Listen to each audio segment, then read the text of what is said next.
सबसे पहले तो मैं कैवल्य धाम योग इंस्टीट्यूट का बहुत बहुत अभिनंदन करता हूं कि उन्होंने जिस प्रकार से योग के प्रचार और प्रसार में, उसके वैज्ञानिक अनुसंधान में जो 100 वर्ष का सफर तय किया है, देश और दुनिया में जिस प्रकार से योग को उन्होंने घर घर तक पहुंचाने का प्रयत्न किया है। आज और कल उन्होंने इस शताब्दी समारोह के उपलक्ष्य में कि yoga as an instrument of cultural symphony नाम का एक नेशनल कॉन्क्लेव यहाँ पर आयोजित किया है। उससे मुझे आने का बहुत बड़ा एक सौभाग्य मिला है। मेरा इसके विषय में केवल इतना ही कहना है कि योग एक अंदर की साइंस है। It is inner and very profound science. और जिस प्रकार से हम बाहर की यात्रा बहुत इजीली कर सकते हैं, अंदर की यात्रा करना बहुत कठिन होता है। बाहर सड़क बनाना बड़ा सिंपल काम होता है, लेकिन पहाड़ के नीचे टनल बनाना बड़ा कठिन काम है। समुद्र के ऊपर पुल बनाना का जो है इतना एक प्रकार से जो समुद्र के नीचे अगर गहराई बना उसके अंदर से बनाया जाए बहुत कठिन है। ठीक इसी तरह से बाहर के दुश्मनों को मारना जो है सिंपल है, लेकिन अपने दुश्मनों को मारना बड़ा कठिन है।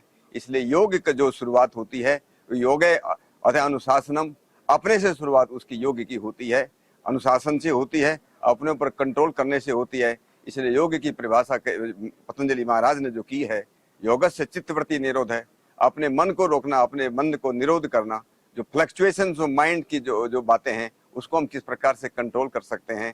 और ठीक इसी तरह से अगर व्यक्ति अपने मन के ऊपर कंट्रोल कर सकता है, अगर व्यक्ति जो है अपने से जाकर के मन और आत्मा की तरफ जब चलता है या ब्रह्म विद्या की तरफ जब चलता है, योग का जो अंतिम उद्देश्य है कि हम किस प्रकार से आत्म साक्षात्कार कर सकें, किस प्रकार से जो है ईश्वर का साक्षात्कार कर सकें।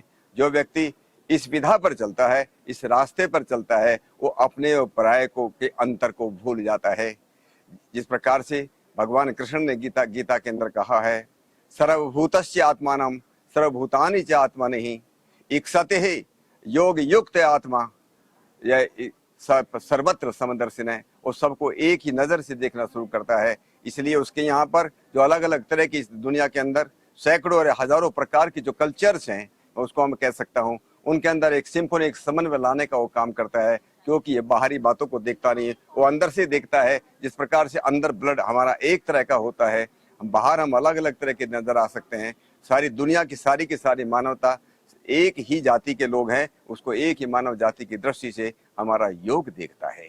इसलिए पुनः मैं इस कैवल्य धाम का पुनः बहुत बहुत उसकी भूरी भूरी प्रशंसा करता हूँ। और आज के दिन स्वामी कुवलयानंद जी के उनके समर्पण को, उनके त्याग को, उनकी तपस्या को, उनके लगाए हुए बीज को जिस प्रकार से आज बरगद का पेड़ बना है, उनको मैं पुनः प्रणाम करता हूँ।